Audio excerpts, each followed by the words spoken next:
Assalamualaikum warahmatullahi wabarakatuh. Apa kabar kalian hari ini?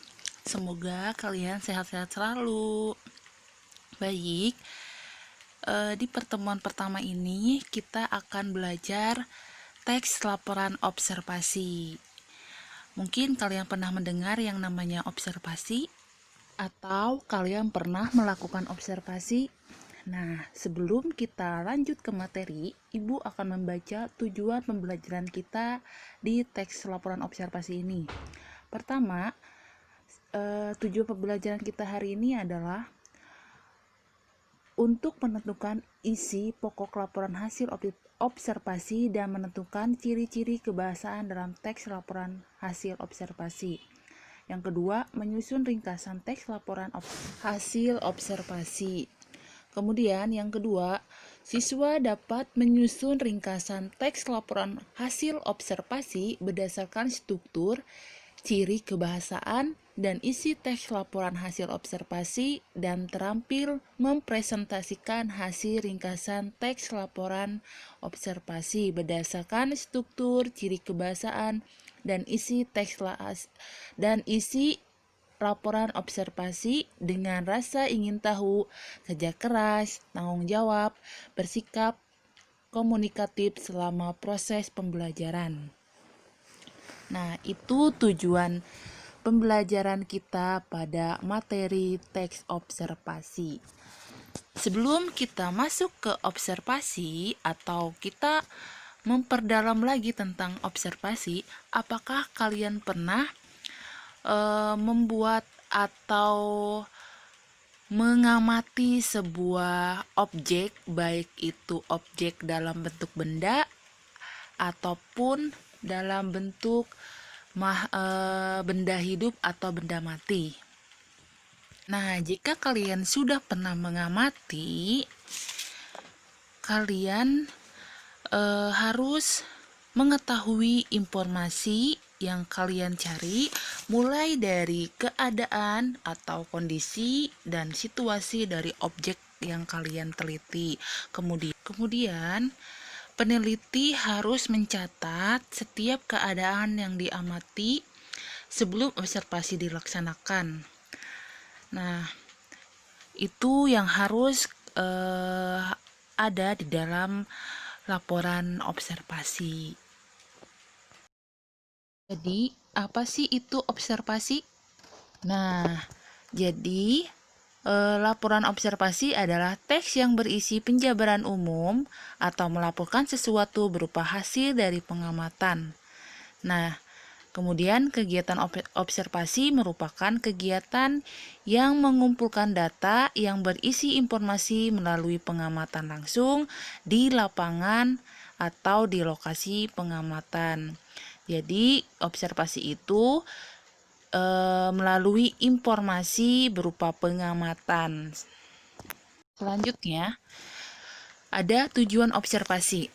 Yang pertama ada mengatasi suatu persoalan. Kemudian yang kedua menentukan teknik atau cara terbaru. Yang ketiga mengambil keputusan yang lebih efektif. Yang keempat melakukan pengawasan dan perbaikan.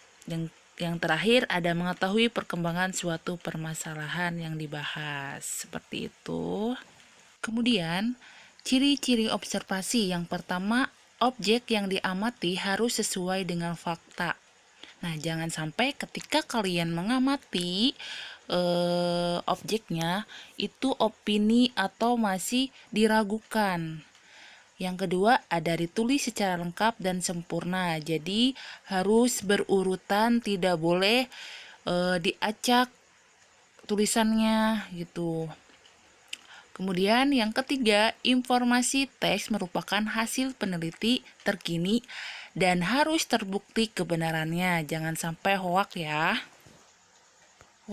Kemudian tidak sesuai dengan keadaan. Kemudian tidak mengandung prasangka dugaan atau pemihakan yang menyimpang atau tidak tepat. Nah, itu ciri-ciri dari observasi. Kemudian dilanjutkan dengan struktur laporan observasi diantaranya. Yang pertama ada definisi umum, yaitu pembukaan yang berisi pengertian mengenai sesuatu yang dibahas. Nah, tadi kan kalian sudah diterangkan oleh ibu, kalian misalkan mengamati pohon mangga atau buah mangga.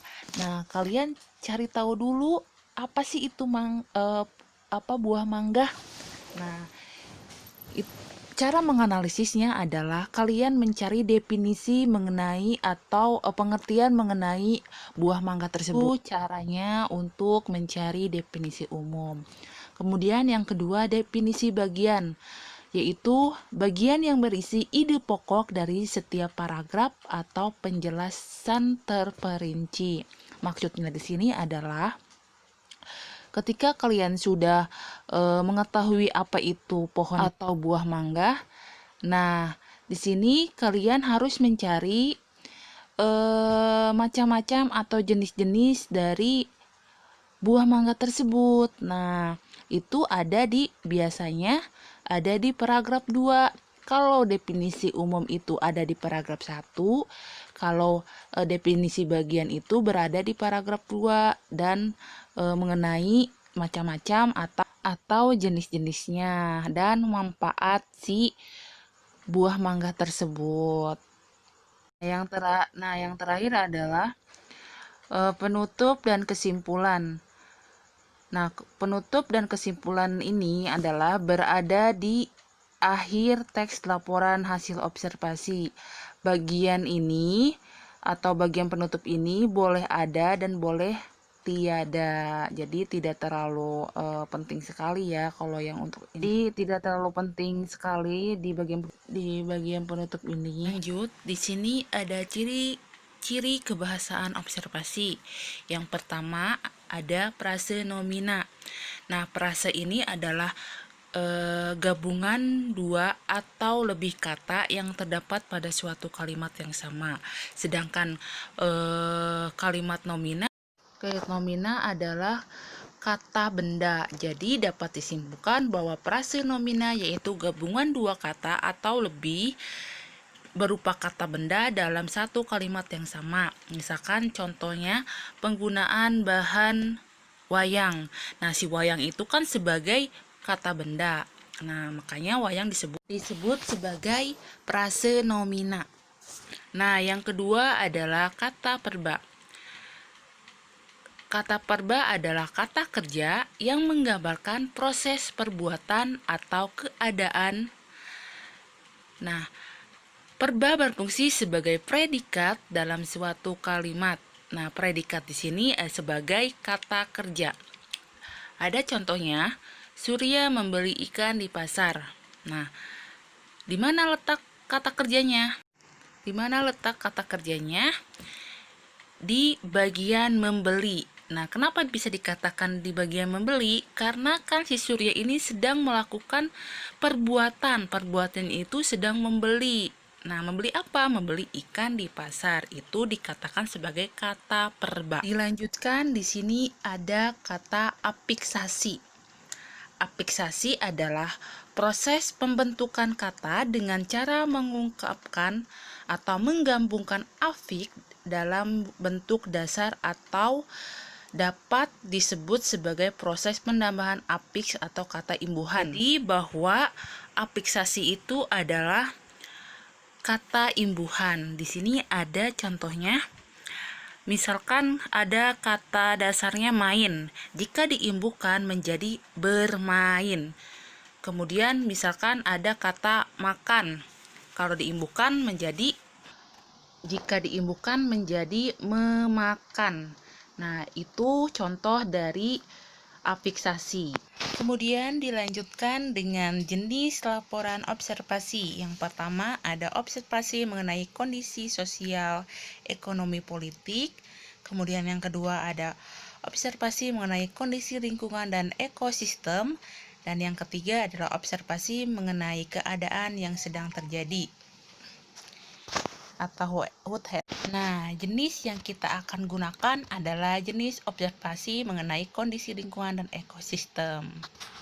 Nah, di sini ada cara menyusun laporan observasi. Yang pertama, ketika kalian ingin mengamati, ingin observasi, kalian harus tentukan dulu judulnya apa yang akan kalian amati. Kemudian yang kedua ada membuat kerangka teks yang condong ke perbuatan gagasan utama sesuai dengan hasil pengamatan, sesuai dengan informasi yang kalian dapat, seperti itu. Kemudian setelah kalian sudah membuat kerangka, kalian memasuki menyusun teks berdasarkan gagasan utama yang telah dibuat di awal paragraf pernyataan umum yang tadi, dengan berisikan bagian isinya, kemudian memberikan langkah-langkah, yaitu menjabarkan klasifikasi tersebut berdasarkan hasil pengamatan yang sudah kalian lakukan. Kemudian yang terakhir, meneliti kembali hasil penulisan atau merevisi. Kalau tidak tahu merevisi, mengedit hasil tulisan yang tadi kalian sudah buat, kerangkanya, menyusunnya. Nah, jika ada kalimat yang kurang pas, dapat kalian perbaiki kembali dalam penulisan sebuah hasil pengamatan observasi. Nah, mungkin itu saja penjabaran materi teks observasi kita pada pertemuan pertama ini.